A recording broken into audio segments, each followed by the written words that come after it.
நான் ஹாஸ்பிட்டல்ல இருந்தா வரேன். நீங்க அடிச்சு போட்ட பையன் உயிரோட தான் இருக்கான்.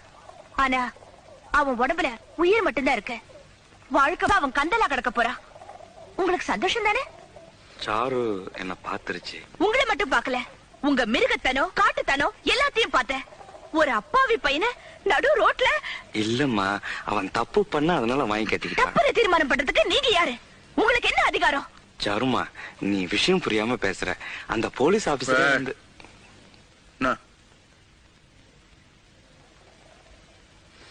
அப்பா ஒண்ணு சொல்லுங்கப்பா. உங்க மனசுக்குள்ள நீங்க என்ன நினைச்சிட்டு இருக்கீங்க? கடவுளா? பின்ன நீங்க யாரு? எது தப்பு எது சரின்னு பார்த்து தண்டனை கொடுக்க? ஏன் எனக்கு இப்படி செஞ்சீங்க? வாக்கு கொடுத்துட்டோம்மா.